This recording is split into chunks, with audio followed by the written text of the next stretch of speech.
The Crescent Moon Club, in association with Cyclops Entertainment, in conjunction with MP Productions and ABT, presents Omnibus on...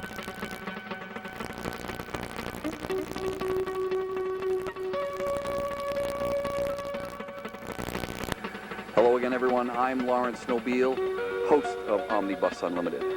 Here on Omnibus Unlimited, we quite often speak of extraterrestrials and aliens and sometimes the Bible. Tonight, we attempt to merge the two. And with that, I turn it over to John Horrigan for tonight's tale. Thank you, Larry. Tonight we're going to go... know what we're going to discuss, but we're going to go to the Bible, to the Old Testament. We're going to read from the first chapter from the book of Ezekiel. Okay, and with that, our guests for tonight are Shamon, independent researcher. Jeff, thanks for being here tonight. Laurence, it's always a pleasure to talk about these provocative issues. I look forward to the discussion. Thank you, Jeff. Also with us is Kevin Smith, communications and electronics specialist. Kevin, thanks for being here tonight. Thank you, Larry. I'm privileged to be here. As usual, we have Dan Murray, independent researcher from Berlin, Massachusetts, with us tonight.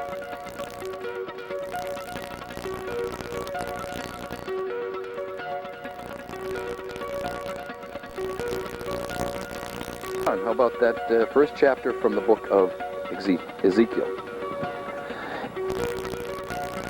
In the 4th month, on the 5th day of the month, as I was among the exiles by the river Shebar, the heavens were opened and I saw visions of God. On the 5th day of the month, it was the 5th year of the exile of King Jehoiakim, the word of the Lord came to Ezekiel the priest, the son of Buzi, in the land of Chaldeans by the river Shebar, and the hand of the Lord was upon him there.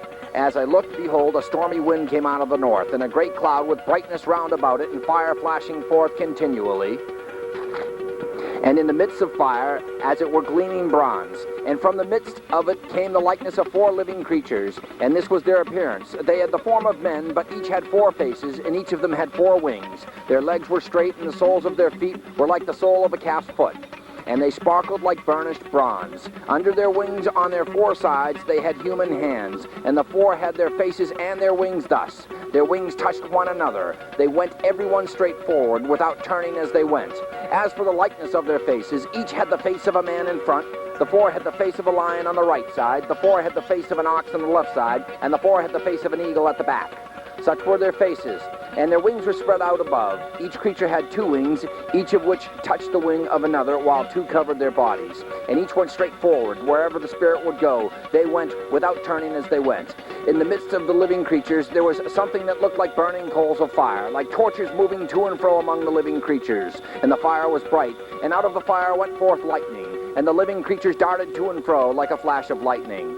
Now, as I looked at the living creatures, I saw a wheel upon the earth beside the living creatures, one for each of the 4 of them. As for the appearance of the wheels and their construction, their appearance was like the gleaming of a chrysolite, and the 4 had the same likeness, their construction being as it were a wheel within a wheel. When they went in any of their 4 directions without turning as they went. The 4 wheels had rims and they had spokes, and their rims were full of eyes round about. And when the living creatures went, the wheels went beside them. And when the living creatures rose from the earth, the wheels rose. Wherever the spirit would go, they went, and the wheels rose along with them. For the spirit of the living creatures was in the wheels. When those went, these went. And when those stood, these stood. And when those rose from the earth, the wheels rose along with them. For the spirit of the living creatures was in the wheels. Over the heads of the living creatures there was the likeness of a firmament, shining like crystal, spread out above their heads. And under the firmament their wings were stretched out straight, one toward another, and each creature had 2 wings covering its body. And when they went, I heard the sound of their wings like the sound of many waters, like the thunder of the Almighty, a sound of tumult, like the sound of a host. When they stood still, they let down their wings. And there came a voice from above the firmament over their heads. When they stood still, they let down their wings. And above the firmament over their heads there was the likeness of a throne, in appearance like sapphire. And seated above the likeness of a throne was a likeness, as it were, of a human form. And upward from what had the appearance of his loins, I saw as it were gleaming bronze, like the appearance of fire, enclosed round about. And downward from what had the appearance of his loins, I saw as it were the appearance of fire, and there was brightness round about him, like the appearance of the bow that is in a cloud on the day of rain, so was the appearance of the brightness round about. Such was the appearance of the likeness of the glory of the Lord. And when I saw it, I fell upon my face, and I heard the voice of one speaking. Well, that's from Ezekiel. Very interesting, John. Now, my question to our panelists is a rather simple one. What was this person describing? And I think perhaps we should kick it off with Dan Murray. Dan, what was this person, Ezekiel, describing? Well, let's understand who he was. He was a priest. Priests were from the Levite tribe. This is after Moses and before Daniel. And this particular person, this particular translation is two different translations from the Greek and the Hebrew. The other translation describes it a little differently. There's almost no difference between his description and that of a UFO sighting today. As far as the strange creatures he saw with other creatures inside. In the other translations, they talk about how the lights would go around, and as it came down, these creatures inside were controlling these. It sounds like 4 ships around the larger ship is what it sounds like to me, going by other descriptions that I've heard before. It almost, at the point with the wings coming up and stuff, the first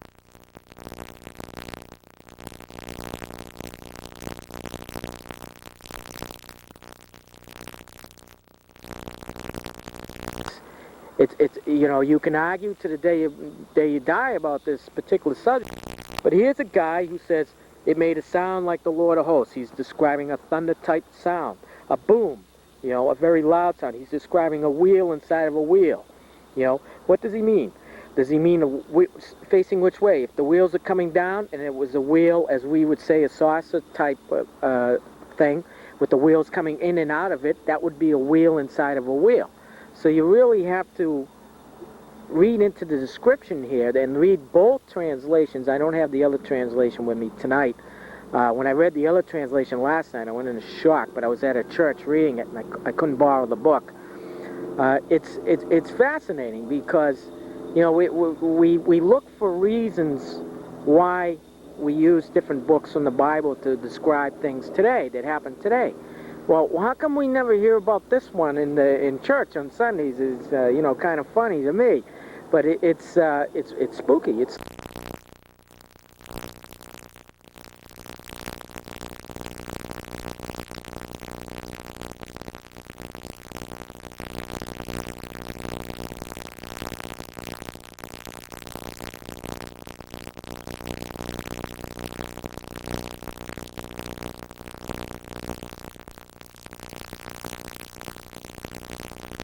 limited knowledge.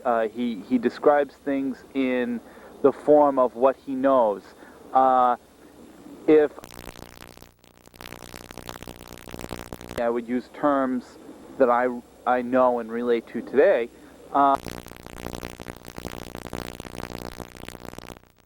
it's almost very futuristic, maybe extraterrestrial. You know, the description centers on lights and just things that he's not used to seeing in his normal life experience. Could this be the Lord himself? Yes, possibly. Could this be an extraterrestrial being? Yes, possibly. Could this be a terrestrial being from another time? I suppose, yes, possibly. Dan, you wanted to say something else? You know, when I first read it, I said, well, he's describing God as the chapter goes on, and he describes what he looks like.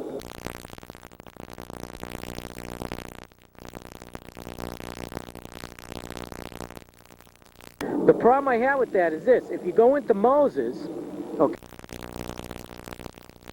history, you cannot look at the face of God. And I have another book to show where somebody did, which goes against that, and why they kept that book out of the Bible when they just put these books together. But according to the Jews and his name, you cannot look into his face. This guy is describing him. Now, this is after to him as a burning bush. And the reason why he appeared to him as a burning bush, into the face of God. So how can this guy, this Levite priest, look into the face of God and have him speak?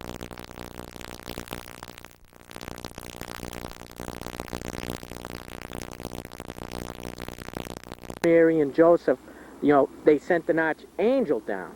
God himself doesn't come down.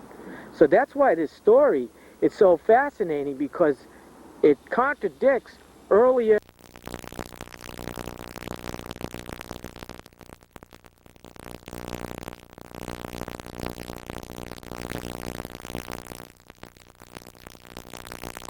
But it, as Kevin Smith said, it could be a number of...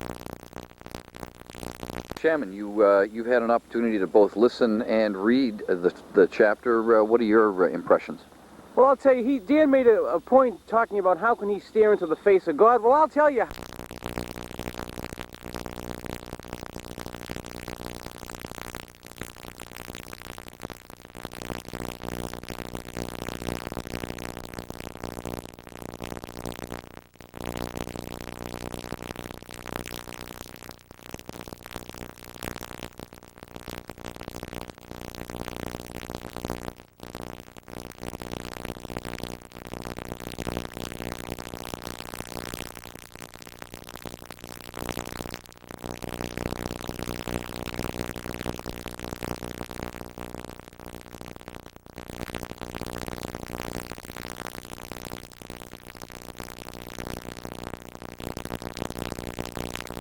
Okay, opium and whatnot, and priests were known in a lot of different situations to have okay, and it's another classic example of someone imagining seeing something, and all of a sudden, back in the Moses time, we have a UFO. I don't believe it.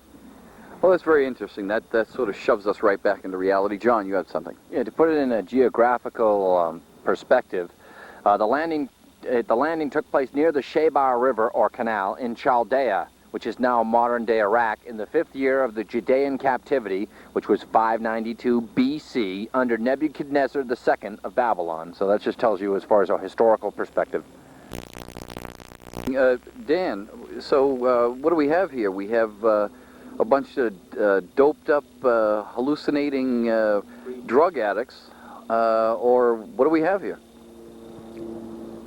I'm glad you mentioned Iraq, because explain to me the 1,500-year-old battery in the museum in Iraq that's still working. 1,500-year-old battery. And one in Mexico. Well, you got to come over here for me to... Sorry about that. And also the yellow one in Mexico, approximately the same amount of time, still puts off a charge. Well, yes, John. Well, I know we're way off the subject, but just to support what he says, it's called the Kozo, okay, which resembled a spark plug with a shaft of metal about thick. It was encased in white ceramic. It's thought to be 500,000 years old, okay, and it was located in California, Olancha, California, in the Coso Mountains. Very interesting. Brian, you have something to add. It could be aliens messing around with our mind, you know, performing experiments to see what our reactions are, and create these illusions for us to want to believe that they are acts of God, and go through the whole holy war thing, and religions, and, you know, the whole nine. That's possible.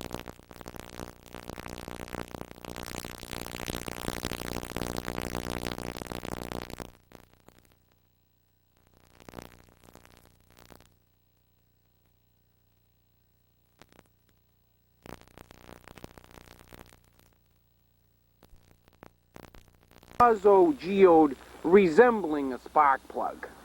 There's a lot of things that resemble a lot of things, okay? Just because I see something that resembles something doesn't mean there's UFOs and extraterrestrials out there. John. Yeah, Detective Gadget, can I just ask you this? Okay, first of all, okay, I give you that, okay, but it's 500,000 years old. It was carbon dated, and there's ceramic, 500,000 years old. What you're trying to tell me is that there were human beings that did not have ceramics to make this. That's just an anomaly. We did not have the wheel. Didn't 10,000 BC, I think, is what they date the wheel at, and here it is, 500,000 years old. That's according to carbon dated, and yes, I agree with you. Scientists, when they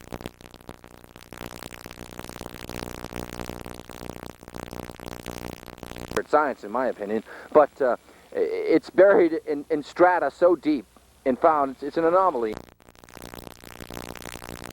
And the anthropological community will quickly look to bury something like that, because then that will jeopardize some of their grant money. Well, getting back to the first chapter of Ezekiel, Ezekiel is describing some of epic proportions, and Kevin, you have something to add. Yes, Brian said that it could quite possibly be type. I pose this question to you, Brian, and to you all. What if God were, or as it be, were not so much a one being but a generational thing, as one society develops to a point of knowledge and can understand what the purpose of life is, that they try to encourage other life forms to follow.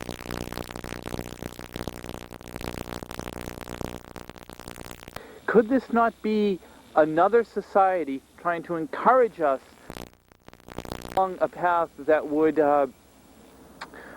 bring to fruition a spiritual heightening, a physical absolution to God? John? Well, again, we're just out on a tangent, and that's the nature of the show. But the aliens, from what I've read, and I think that there are 8 different civilizations on the planet, but they believe in the creation. And as Kevin says, they try to promote goodness. They don't understand evil. Now,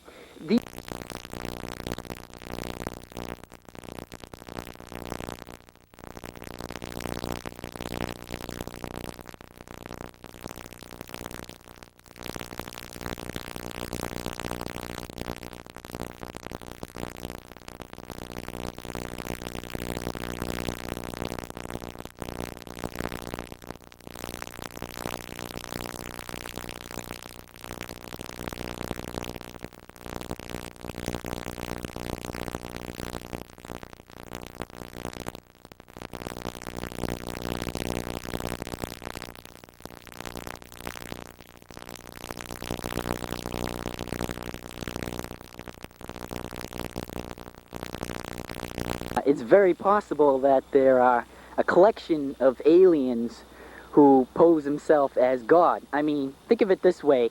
Back then, we had no conception of aliens, or we might have seen it, but back then we would have thought of them as creatures or God. Just think of it. Back then, it's magic to them. So it's quite possible.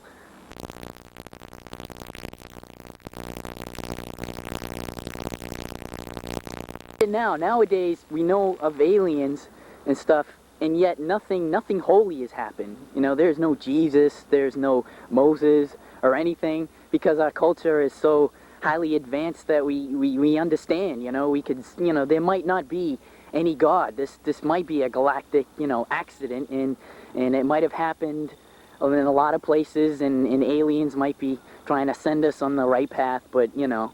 It obviously, you know, it has worked in some cases because people believe in God and they won't, you know, steal or kill. But in a lot of cases it hasn't, because there have been, you know, war and you know, everything, you know, and that could be a very good possibility, you know. So you're suggesting then that religion is used as a tool for social control? Quite possibly, yes. It might have been that the aliens wanted us to grow into a civilized culture, for which we could then become part of their culture, and we could form sort of a bond between both races, and you know, go in outer space and just to live as one. And so you're saying that now that we're sufficiently advanced, we no longer need these parlor tricks to invoke visions of God? Well, I don't think we're really quite there yet. We're not as we haven't advanced as highly as this culture would want us to advance before they before they decide that it's time for us to integrate into sort of a federation. Interesting. Paul, you wanted to say something. Jeff, I'm sorry. Yeah, Laurence, in regards to what Kevin and Brian was talking about, extraterrestrials coming down and doing acting and putting, I don't know, making us believe this. What do we got, an international or extraterrestrial comedy troupe or Actors Guild workshop here? Come on, and you know, Mr. Jack, all possible that there could be something, civilization, a sharper civilization back then that they had not found remains for? Does it have to be that it's from somewhere else? No, absolutely. I mean, it could be a more advanced civilization that was destroyed by some sort of cataclysmic disaster. Sure, yeah, absolutely. But why can't we find other pieces? Is this, and what I'm implying is, did this piece like fall off of a spaceship? Well, I knew that's what you were implying, but I mean, you kind of led the audience to believe that that would have to be where it came from, and I just offered that as a possibility. Okay, there, I just wanted to open it as a possibility. I know, you're Joe Q public. Because no, what I'm trying to say is people may not realize that someone very advanced living on this planet could have developed that, and then all traces of their society wiped out. Do you know why somebody wouldn't realize that? Is very basically because it's been hidden and covered up by as Larry likes to say, what is it, academia is a strong arm of ignorance, that Larry says, because academia, we're taught out of these Rand McNally textbooks that are copyrighted originally 1954, and we're still pounding them down students' throats. Here we are halfway through 1993. We're teaching them bad history, we're teaching them bad science. The only thing that's real that we're actually teaching is English, although that's ever-changing, but mathematics, that's the only thing that's constant. Other than that, they shouldn't teach history and science. They should have research is what they should teach people to do. Go look it up and find the truth. And question. And absolutely question that. That's right, Jeff. Dan Murray, you wanted to say something. Yeah, he was talking about the weather, and I see nothing here in the weather except were open, which means it was a clear sky. And then he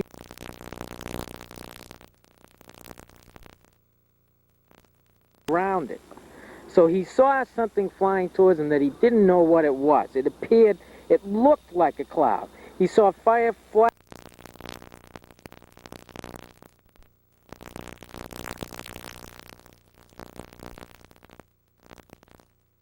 He describes wheels. This guy is trying to describe a vehicle of some type that's flying towards him. He's not describing the weather.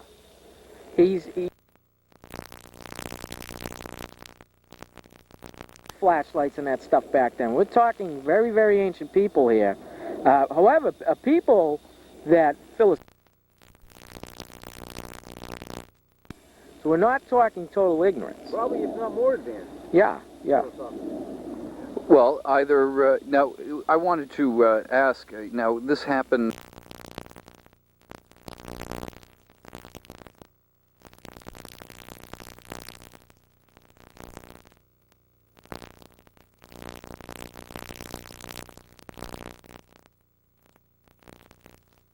Movies, we've read a lot of science fiction novels. We have some sort of frame of reference to look at this.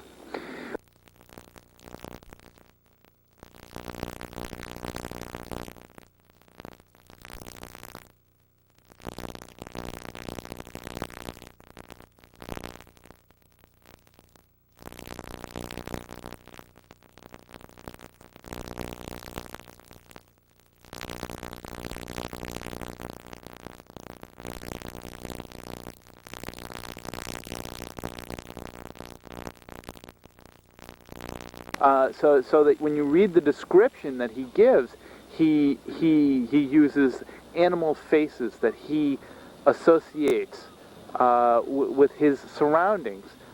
It could have been something that we would have described completely different, but he saw what he could associate to, or he just.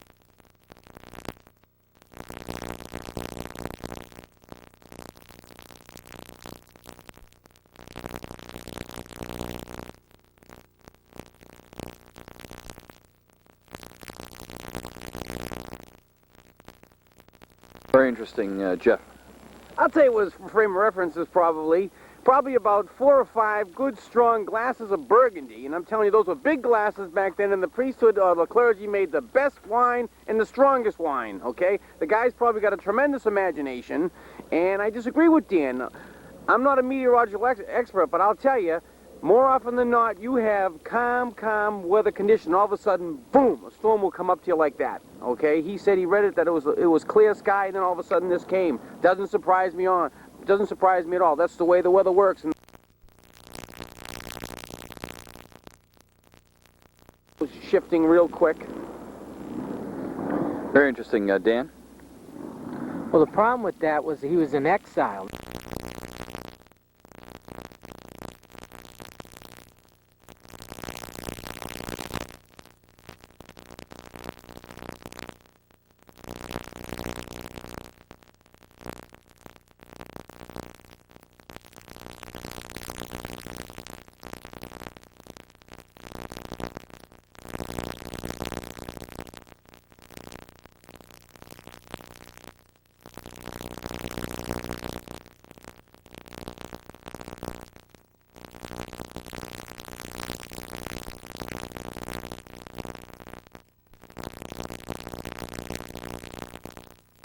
Shamon from Dedham, Massachusetts, and Paul, you've been listening to a little bit of this discussion here as the Hells Angels go by.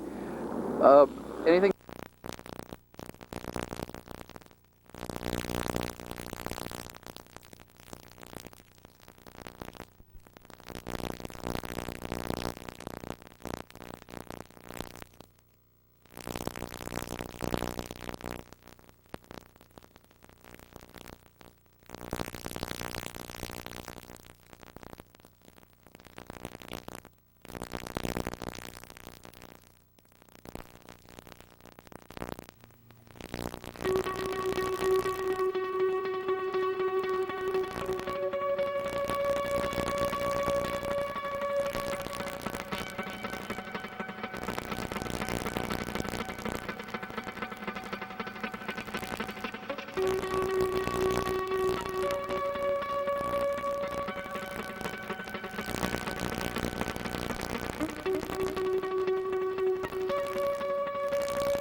Period, making a description of their experiences, but I just want to bring up this one point. Brian said earlier that no biblical occurrences have happened recently. He'd better start reading the newspapers, because as recently as 1968 there was the sighting of the Virgin Mary in Yeah, Brian, as far as religious phenomena goes, the Virgin Mary, Kevin, is seen weekly in Medjugorje, Yugoslavia, and she appears where, but that's a whole different story. But to say that the Virgin Mary is not appearing around the world is to be talking without factual basis, because it is a fact that there's some sort of glorious lady appearing in these poor parishes throughout the world. Okay, Jeff, we've got about a minute left. Make it quick. I'm just going to sum it up real quick by a quick quote from Shakespeare. He said, "It's a tale told by an idiot, full of sound and fury, signifying nothing." Very interesting. Dan, we got about a half minute left. What do you got? Well, if you read the rest of Leviticus, you find out he accurately described the fall of the king that took them over, and went on to describe the new civilizations that would come up later. So he was far from being an idiot. Brian, you wanted to add something? As far as the sightings of the Virgin Mary goes, I mean, what was the significance of that? I mean, anybody can be cited as the Virgin Mary. I mean, what about Jesus? I mean, that was a big event, you know? I mean, he claimed he came back from the dead, and Moses with the...